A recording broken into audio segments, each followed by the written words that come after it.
வேர்ல்டில் பணக்கார நாடுகள் வரிசையில் எப்போவுமே சிங்கப்பூர் வந்து லீடிங் பிளேஸில் இருக்கும்.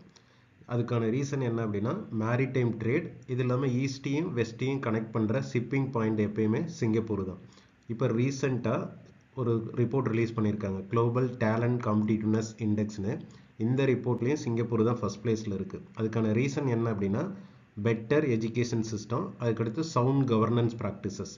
இதனால தான் அது வந்து பார்த்திங்கன்னா லீடிங்கில் இருக்குது. இந்த ரிப்போர்ட்டில் இந்தியாவோட ரேங்க் என்ன அப்படின்னா 103 அவுட் ஆஃப் 135 கண்ட்ரிஸ். இதில் என்ன மெஷர் பண்ணுவாங்க, எதை வச்சு ரிப்போர்ட் ரிலீஸ் பண்ணுறாங்க அப்படின்னா கண்ட்ரிஸ் வந்து எப்படி க்ரோ ஆகுது, டேலண்டட் பர்சனை எப்படி அட்ராக்ட் பண்ணுறாங்க, டேலண்டட் பர்சனை எப்படி ரீட்டைன் பண்ணி வச்சுக்கிறாங்க, அதை பேஸ் பண்ணி தான் ரிப்போர்ட் வந்து ரிலீஸ் பண்ணுவாங்க. இது இல்லாமல் அந்த கண்ட்ரியில் ஏஐ எப்படி இருக்குது, சாஃப்ட் ஸ்கில், மற்ற ஸ்கில்லையும் வந்து பார்த்திங்கன்னா மெஷர் பண்ணுவாங்க. இதை ரிலீஸ் பண்ணுறது இன்செட் அண்ட் போர்ட்டுலான்னு ஒரு நான் ப்ராஃபிட் ஆர்கனைசேஷன் தான் ரிலீஸ் பண்ணுறாங்க.